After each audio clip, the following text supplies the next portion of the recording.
फिर त्रिविध वो विषय था, उसमें ये भी था कि सात्विक श्रद्धा वाले देवताओं का पूजन करते हैं, राजसिक श्रद्धा वाले राक्षसों का पूजन करते हैं, और तामसिक श्रद्धा वाले प्रेतों और भूतों का पूजन करते हैं। ये त्रिविध श्रद्धा होती थी।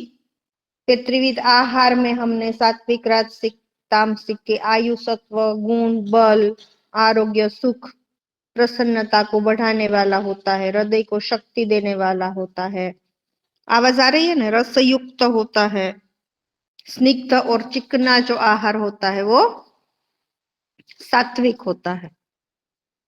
राजसिक में कटु, अम्ल, लवण, तीक्ष्ण, अति रुक्ष, अति दाहकारक जो आहार होते हैं वो राजसिक मनुष्य को प्रिय होते हैं, और ये दुख, शोक और रोगों को प्रदान करने वाले होते हैं। तामसिक आहार में सड़ा हुआ, रस रहित, दुर्गंध युक्त, बासी, जूठा, अपवित्र, ये सब सारे जो है वो तामसिक मनुष्य को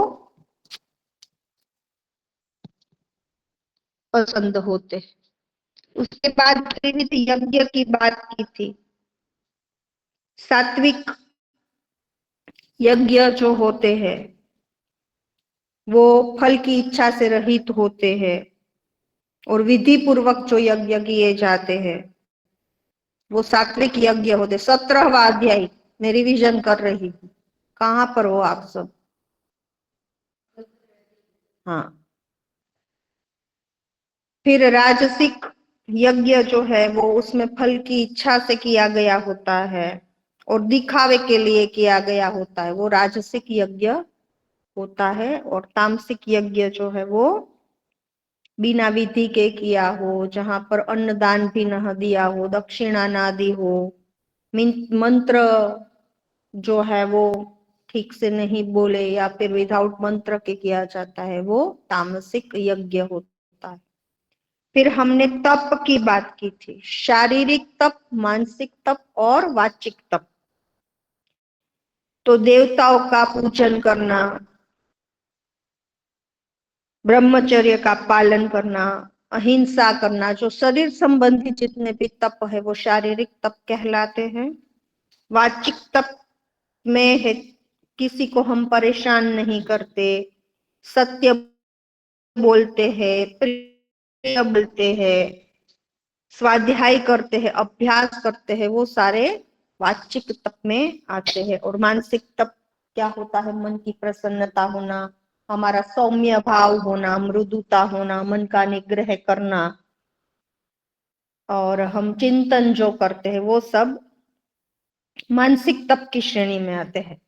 तो ये 3 तप जो है वो भी 3 प्रकार के होते हैं।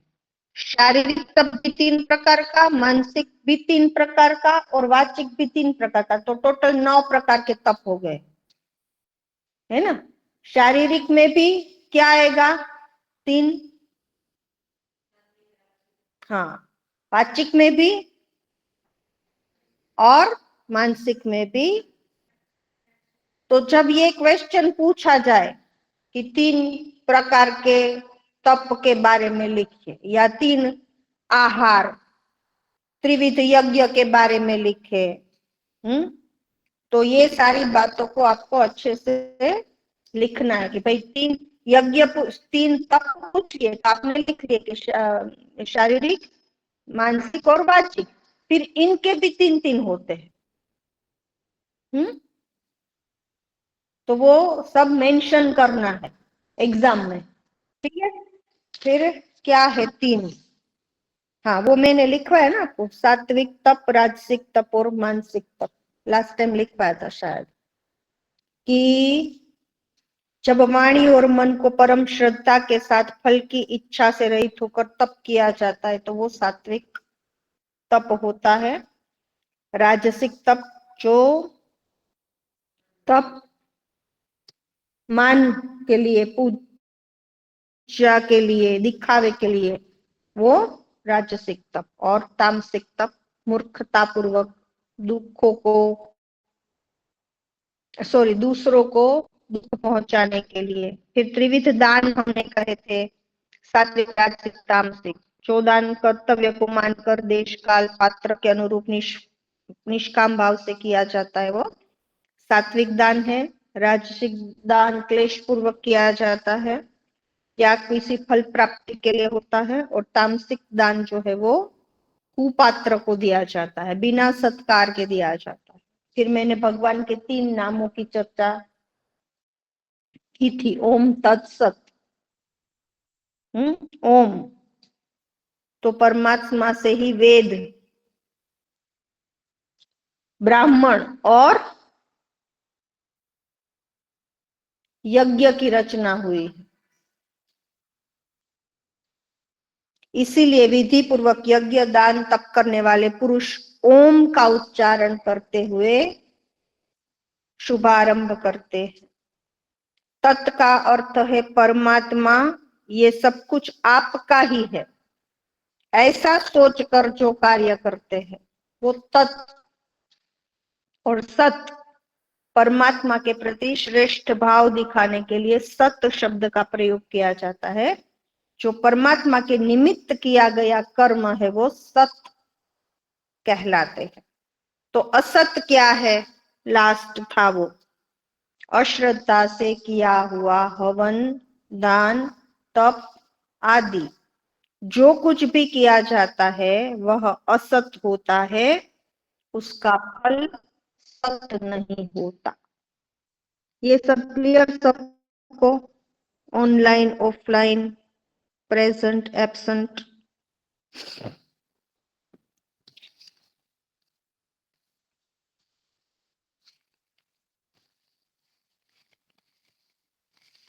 तो अब आगे 18वां अध्याय जो है उसमें हम इस अध्याय में पहले त्याग की बात की है, फिर संन्यास की बात की है। भगवान कहते हैं कि यज्ञ, दान और तप रूपी कर्मों का त्याग नहीं करना चाहिए, क्योंकि यह तीनों पवित्र करने वाले हैं। यह तीनों सहित दूसरे कर्म भी फलों की इच्छा का त्याग करके करना चाहिए। यह मेरा उत्तम मत है।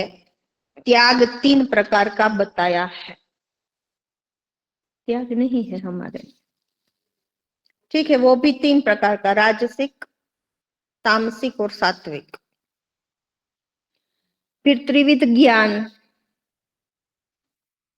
वो भी राजसिक। ये तो बहुत इजी है, ये पूरा चैप्टर जो है सब 3 प्रकार जब यहाँ है तो ये 3 ही लिखना है।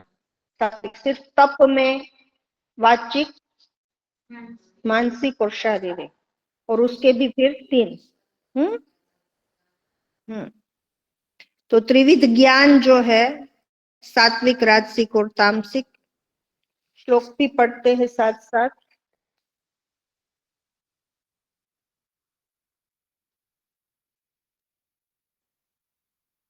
तो ये 3 वाले विषय जो है वो अच्छे से याद कर लेने हैं आपको।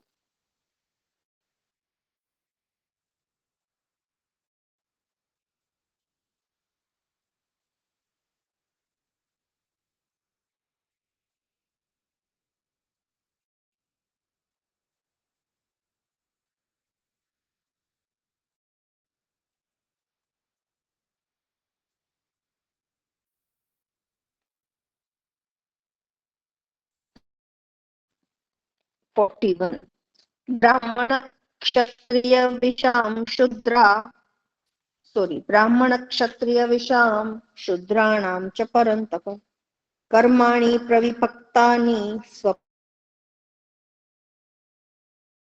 गुणे।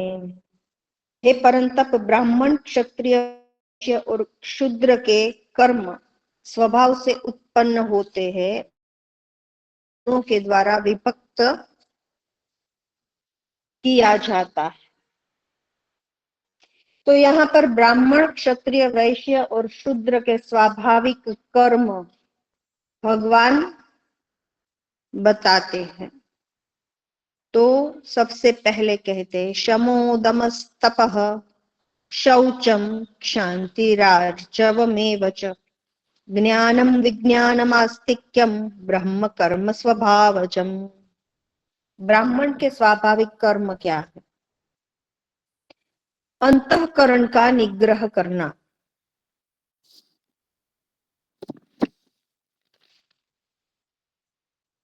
इंद्रियों का दमन करना,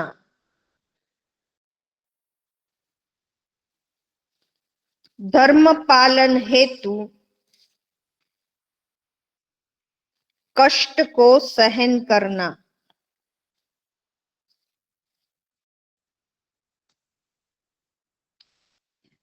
आंतरिक और बाह्य शुद्धि आप क्यों नहीं लिख रहे? तो ये सब तो लिख रहे हैं। हाँ? करवा दिया है मैंने।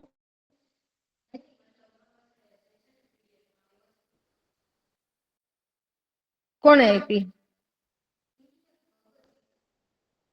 अच्छा, भगवत गीता नु छोकर।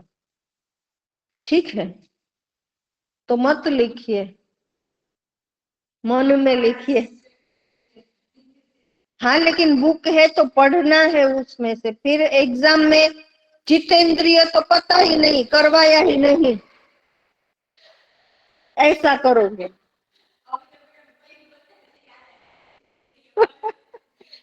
हाँ?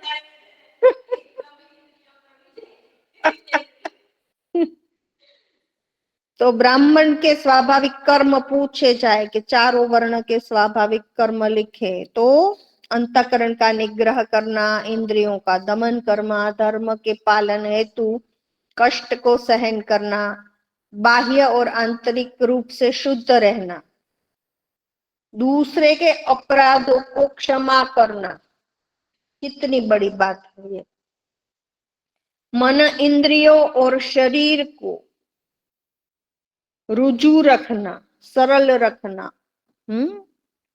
वेद, शास्त्र, ईश्वर और परलोक आदि में श्रद्धा रखना, वेद और शास्त्रों का अध्ययन करना और करवाना,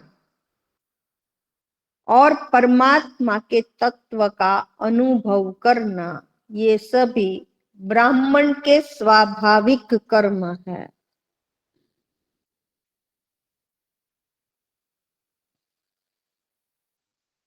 फिर क्षत्रिय के स्वाभाविक कर्म क्या है?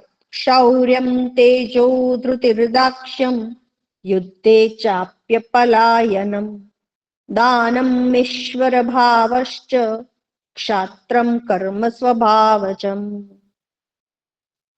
सबसे पहला स्वाभाविक कर्म है शूरवीरता, शौर्य, तेज, धैर्य, निपुणता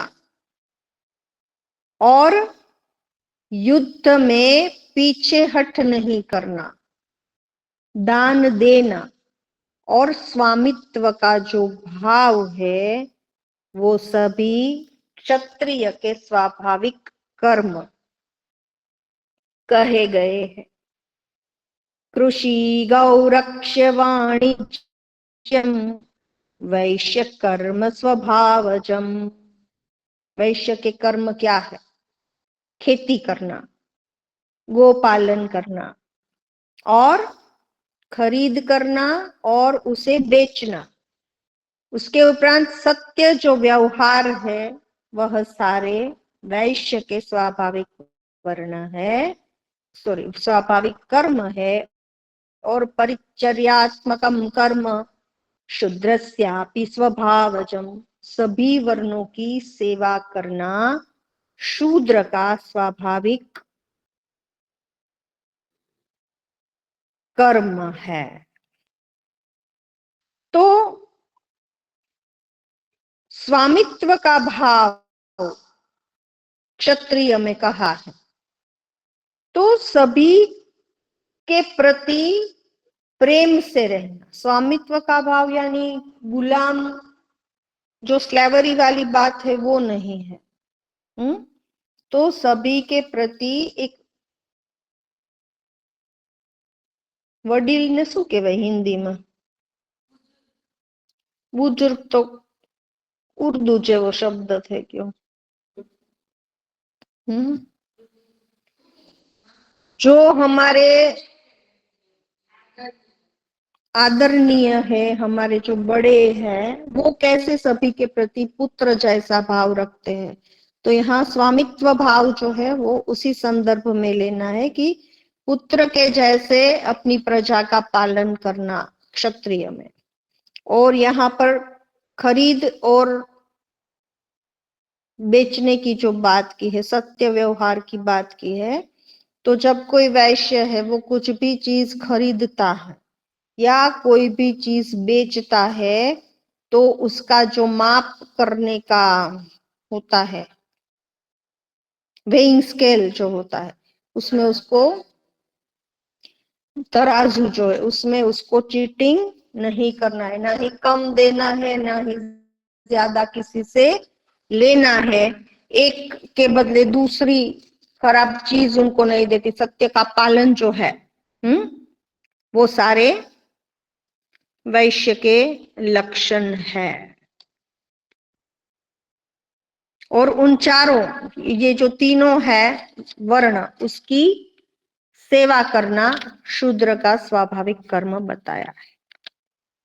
स्वे स्वे कर्मण्यभिरतः संसिद्धिं लभते नरः, स्वकर्मनिरतः सिद्धिं यथा विन्दति तच्छृणु।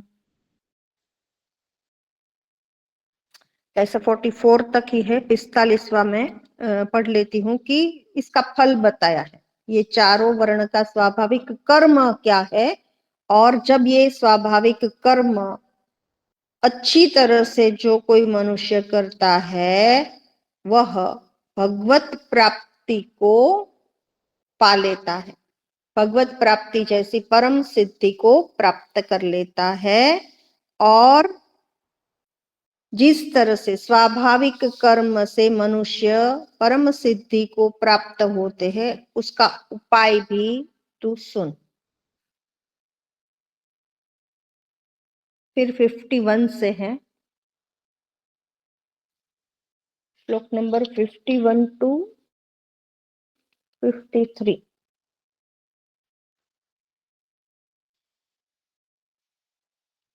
बुद्ध्या विशुद्ध्या युक्तो धृत्यात्मानं नियम्य च शब्दादि विषयान् त्यक्त्वा रागद्वेषो व्युदस्य च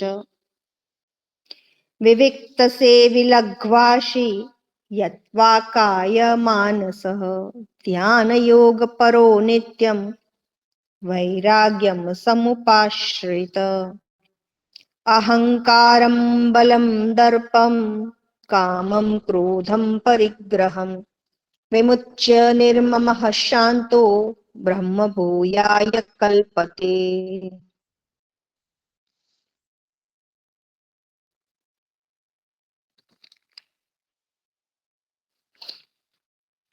कि जिनकी बुद्धि जो है वो विशुद्ध हो चुकी है, जो मनुष्य पचने में हल्का, सात्विक, नियमित रूप से ऐसा आहार करता है। कैसा आहार? तो पथ्य आहार, पचने में हल्का और जो सात्विक होता है। शब्द आदि विषयों का त्याग करके एकांत स्थान में रहता है, शुद्ध और पवित्र देश में रहता है। सात्विक, जिनकी धारणा करने की शक्ति है या फिर धारण करने की जिनकी शक्ति सात्विक है, और उसी के द्वारा वह अपने अंतःकरण और इंद्रियों को संयमित करता है, मन, वाणी और शरीर को वश में रखता है, राग द्वेष का संपूर्ण नाश करता है, दृढ़ वैराग्य का आश्रय लेता है, अहंकार, बल, घमंड, काम, क्रोध और परिग्रह को छोड़कर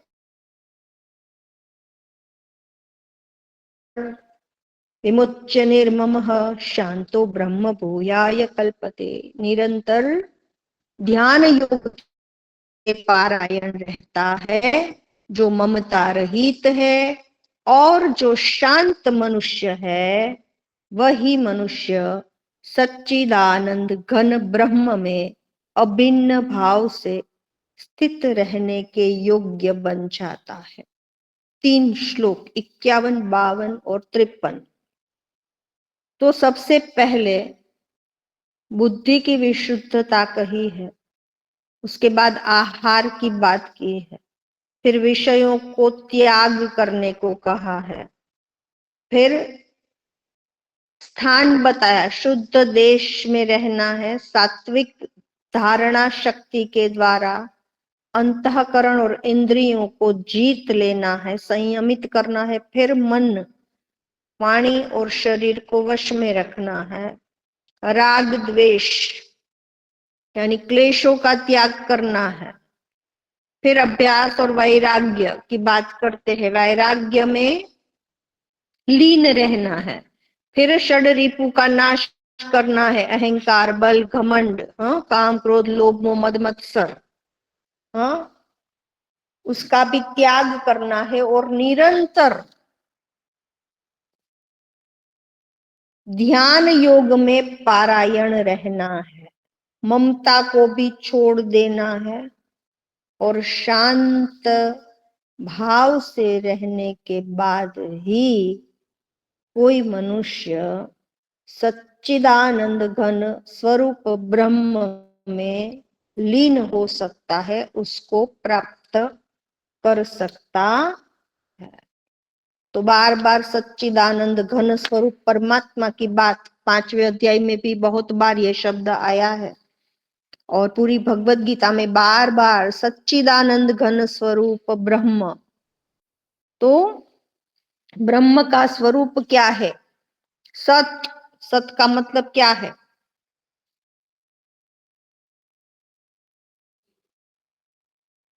सत चित्त आनंद, जिसका चित्त जो है वो आनंद रूपी सत्य से सभर है, ऐसा ब्रह्म। और अब हम करते हैं त्रिविध कंसेप्ट ऑफ ज्ञान, कर्ता, बुद्धि, त्रुटि और सुख। वो आगे होंगे।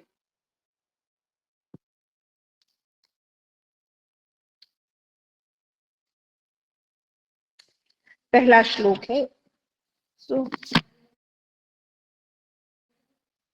ધર્મોજ ચાલે છે મારી બેન। પહેલેથી જ કરીએ। संन्यास्यस्य महाबाहो तत्त्वमिच्छामि वेदितुं त्यागस्य च ऋषिकेश पृथक् केशिनीशूदन।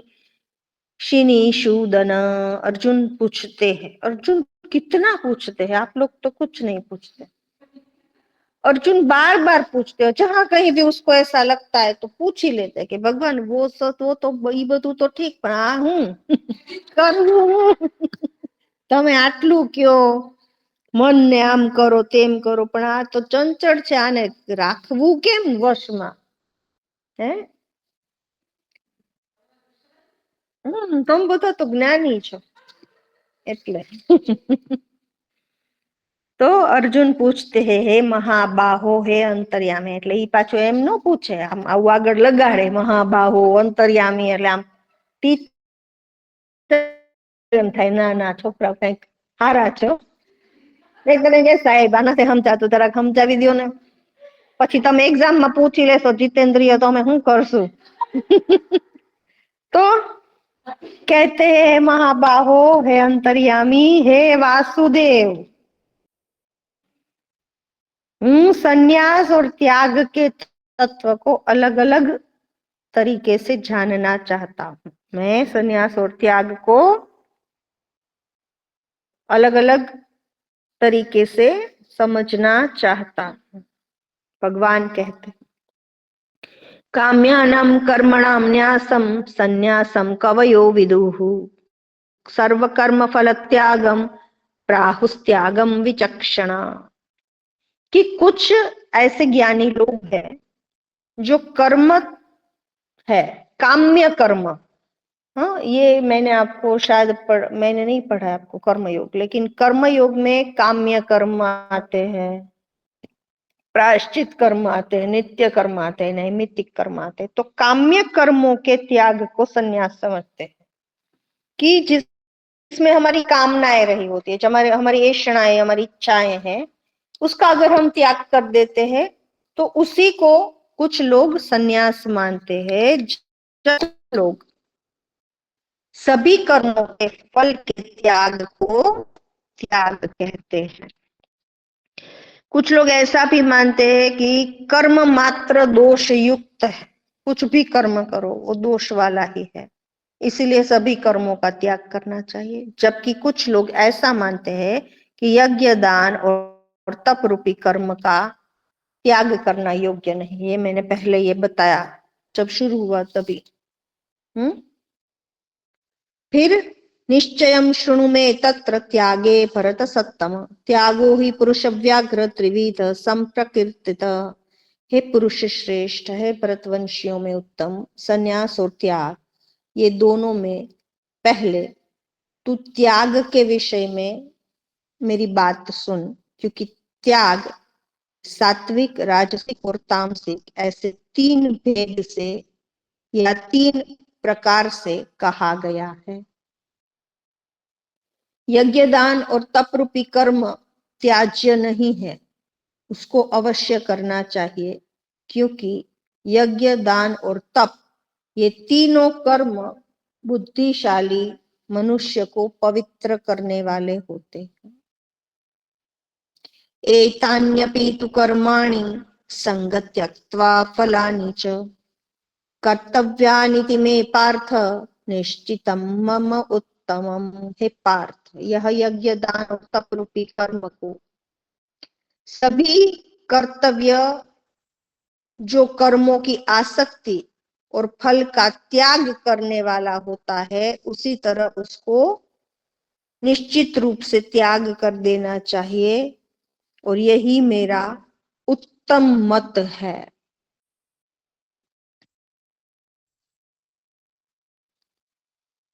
और अब हम क्या करेंगे, तीन प्रकार के ज्ञान।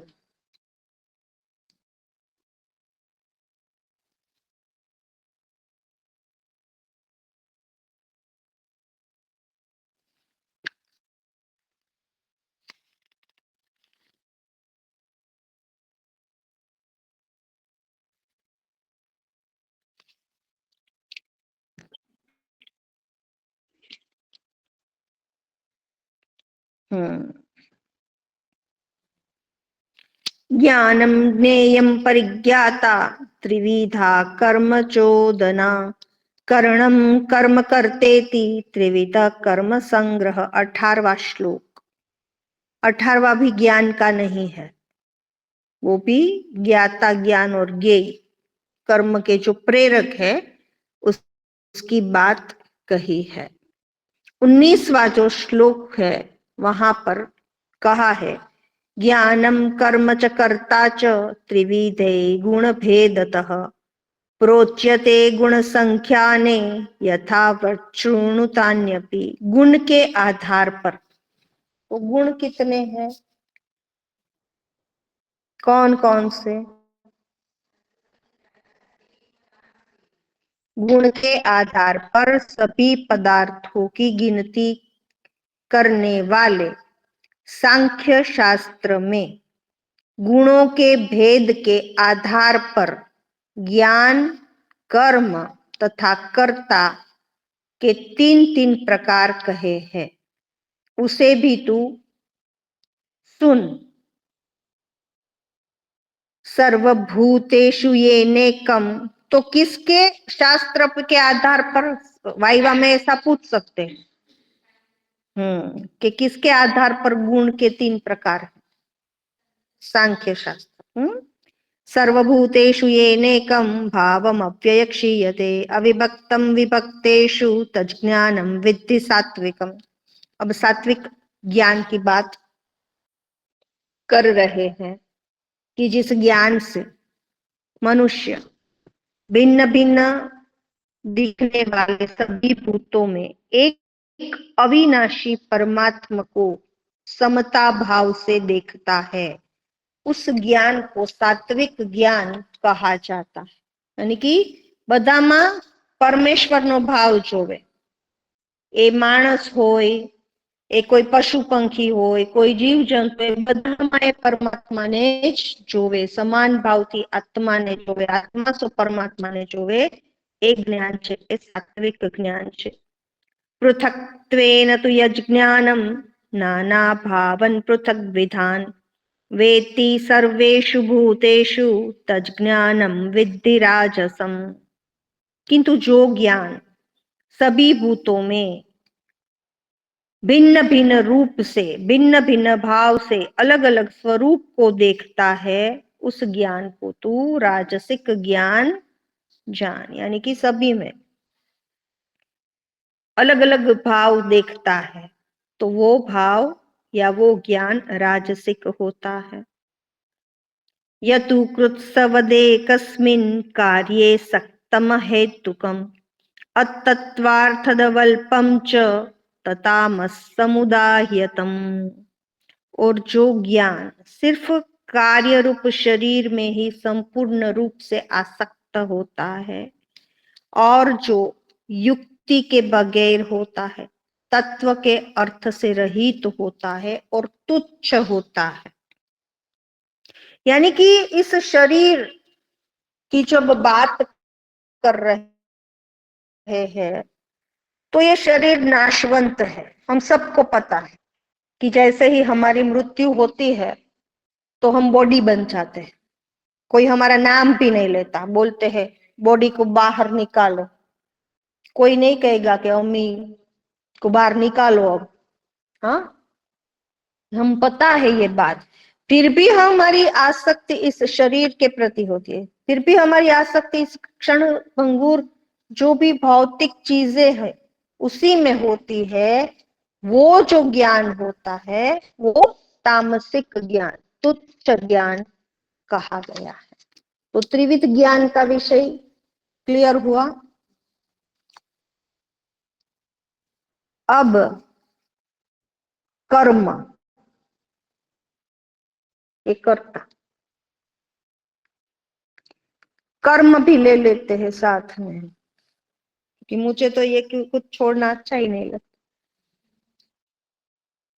नियतम संगम रहितम राग द्वेषतः कृतम अफल प्रेप्सुना कर्मे यत् सात्विकम उच्यते। जो कर्म शास्त्र विधि से नियत हुआ है, कर्तापना के अभिमान से रहित है और फल की कामना के बिना, राग द्वेष बिना किया गया है, वह सात्विक कर्म होता है।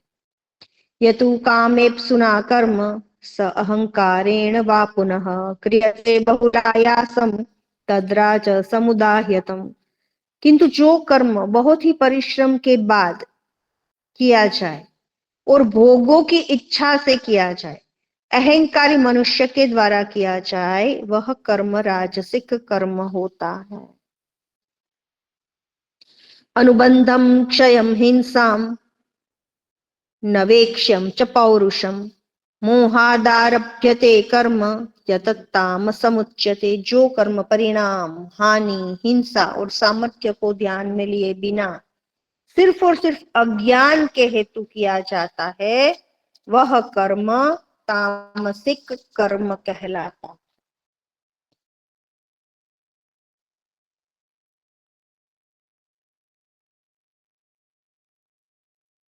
अब कर्ता की बात कर रहे हैं। मुक्त संगो, श्लोक नंबर 26, 18मो अध्याय, અને આપણે જે કર્યું એ 19મા શ્લોક થી શરૂ કર્યું। मुक्त संगो नहम वागी उत्साह समन्वितः सिद्ध्यो सिद्ध्यो निर्विकारः कर्ता सात्विक उच्यते। जो राग रहित होता है, अभिमान न करता है, जो धैर्यवान है, उत्साह जिसमें है, वो सिद्धि और असिद्धि में निरंकार निर्विकार होता है, वह कर्ता सात्विक कर्ता होता है। फिर कहते हैं रागी कर्म फल प्रेपसुर लुप्तो हिंसात्मको शुचि ही हर्ष शोकान्वित कर्ता राजस परिकीर्ततः। जो करता राग करता हो, आसक्ति रखता हो, कर्म फल की इच्छा रखता हो, लोभी हो, हिंसा के भाव वाला हो, हर्ष और शोक से युक्त हो, वह राजसिक कर्ता कहलाता है। अब तामसिक कर्ता कैसा होता है? अयुक्त प्राकृत स्तप्त शठो नैष्कृतिको लसः विषादी दीर्घसूत्री च कर्ता तामस उच्यते। जो कर्ता अपने को वश में नहीं रख सकता, जो अशिक्षित है, अकड़ वाला है, जिद्दी है, घमंडी है, शठ है, उपकारी का भी अपकार करता है, आलसी है, विषादी है, वह तामसिक कर्ता कहलाता। अब ये सारी चीजें आप श्लोक को याद ना रखो, लेकिन श्लोक का नंबर याद रखो तो भी अच्छा है। तो श्लोक का नंबर भी आपको याद रखना चाहिए, चाहे भले ट्रांसलेशन आप लिखो। तो अब 3 प्रकार की बुद्धि और 3 प्रकार की ध्रुति। बुद्धिर्भेदम धृतिश्चैव गुणतस्त्रिविधम शृणु प्रोच्यमान शेषेण पृथक्त्वेन धनंजय। हे धनंजय, अब तो बुद्धि और ध्रुति के भी गुण के अनुसार 3 प्रकार के भेद मेरे पास से सुन। એટલે મારી પાસે જ સાંભળવાનું, બીજા કોઈ પાસે નહીં સાંભળવાનું, એવું ભગવાન કહે, હું નથી કહેતી, ભગવાન કહે છે। अब त्रिविध बुद्धि और त्रिविध ध्रुति, प्रवृत्तिम च निवृत्तिम च कार्य कार्ये भया भये बंधम मोक्षम च वे या वेति बुद्धि सा पार्थ सार्थ सात्विकी। जो बुद्धि प्रवृत्ति और निवृत्ति को जानती है। मैम ध्रुति का मीनिंग क्या होगा? ध्रुति हमણાં કરાવું એટલે કહું, આ ધ્રુતિ નો અભાવ છે તમારામાં। ધ્રુતિ એટલે धैर्य। तो जो बुद्धि प्रवृत्ति और निवृत्ति को जानती, એટલે કેમાં પ્રવૃત્ત થવું ને કેમાંથી નિવૃત્ત થવું એ જેને ખબર છે, બરાબર। कर्तव्य और अकर्तव्य को जानती है, भय और अभय को जानती है, बंधन और मोक्ष को जानती है, वह बुद्धि सात्विक बुद्धि कहलाती है।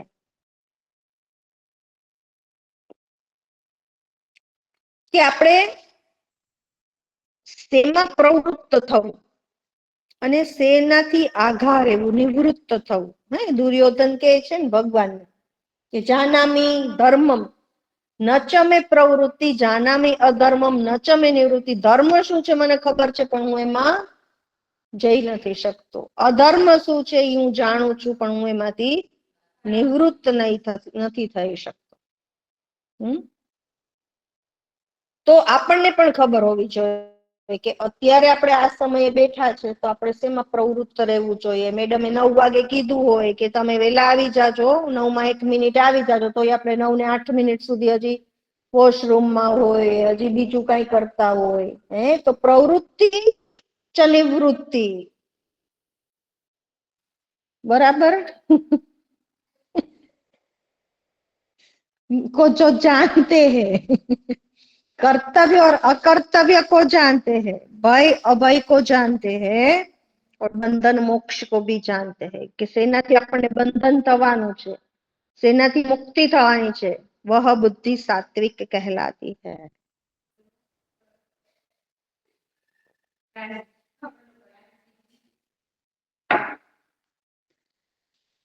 એમ પોતાની પોતાની વખાણ કરી લેવાના, હે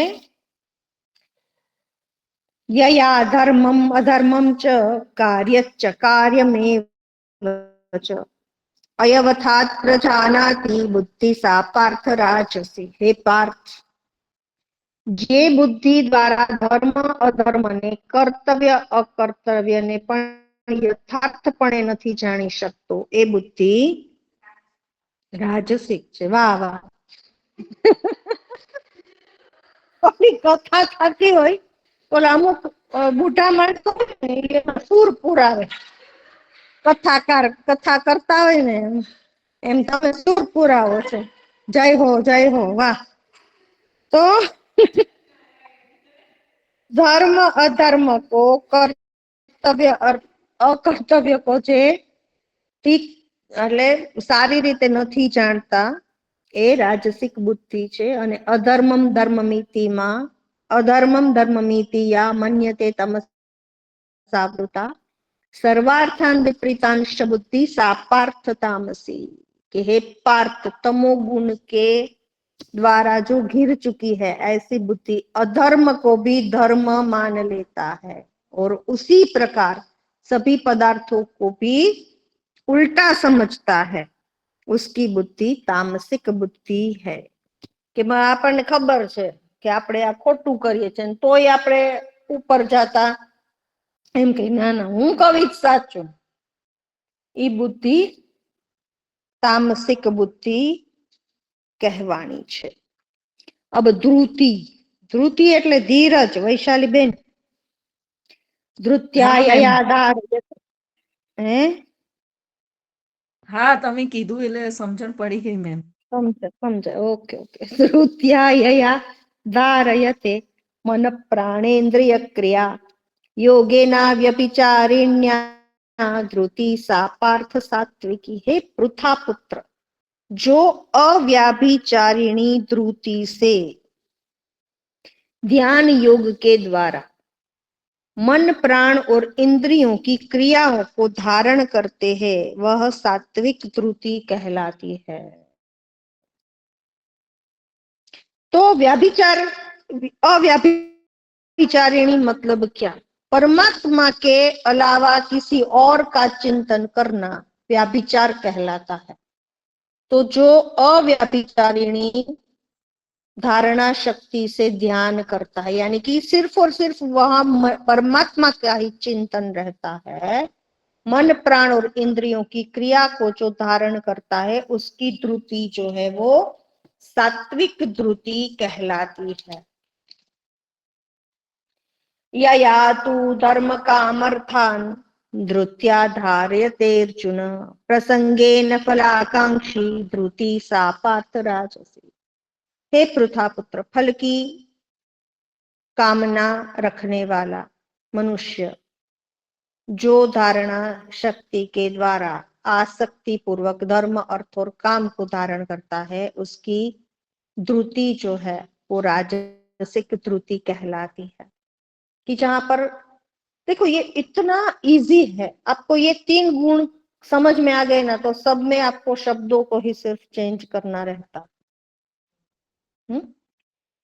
लेकिन फिर ये अव्याभिचारिणी, ये जो ऐसे बड़े बड़े भारे भरकम शब्द है उसको लिखना है वहां, तो सिर्फ वो ऊपर का शब्द बदल कर पूरा नहीं लिखना है, लेकिन आप समझ सकते हो इसको इजीली।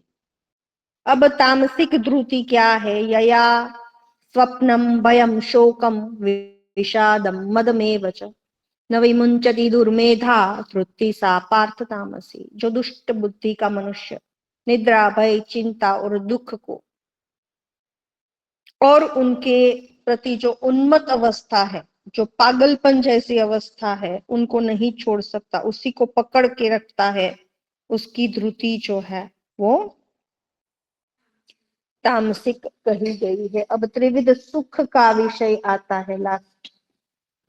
सुखम त्विदानीं त्रिविधं शृणु मे भरतर्षभ अभ्यासाद मते यत्र दुखांत च निगच्छति यतदग्रे विषीमिवं परिणामे मृतोपमं तत्सुखं सात्विकं प्रोक्तम आत्मं बुद्धि प्रसादजम्।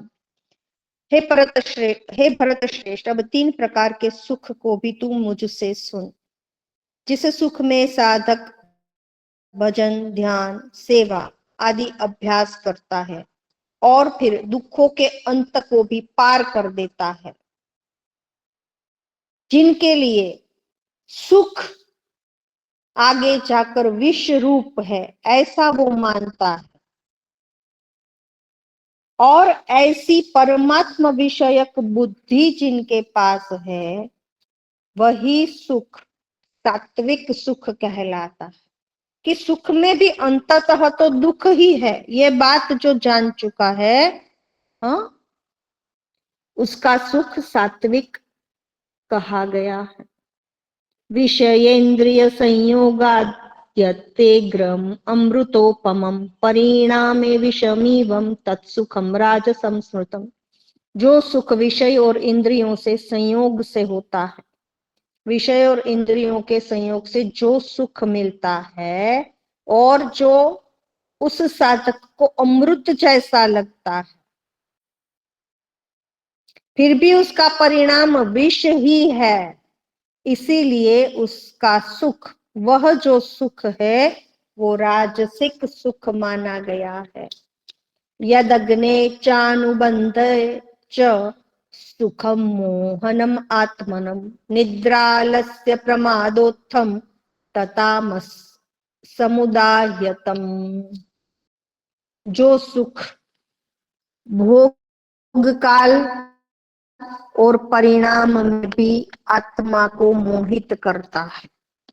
भोग में तो आनंद आता ही है, लेकिन परिणाम में भी इनको आनंद आता है। कैसा आनंद? झूठा आनंद, क्योंकि उनको पता ही नहीं है ये जो भोग है वो करने योग्य नहीं है। और जो आत्मा को मोहित करता है, यानी कि दुख में भी जिनको सुख लगता है, हाँ, कैसा दुख कि उनको पता ही नहीं कि ये जो सारी बातें हैं वो निरर्थक है, वो उसी में रचा पचा रहता है। निद्रा जो है, आलस्य है, प्रमाद है, ये सारे सुख जो है वो तामसिक सुख कहे गए हैं। हाँ हाँ, એટલે ખોટું એમ અજ્ઞાન જેને કહેવાય ને। तो यहाँ पर हमारा 18वां अध्याय और पूरा कोर्स जो है वो कंप्लीट। हाँ, तो ये तो दादा नो दादो छे, बाप नो बाप छे, એટલે ઈ કરે એમ જ करवानुं।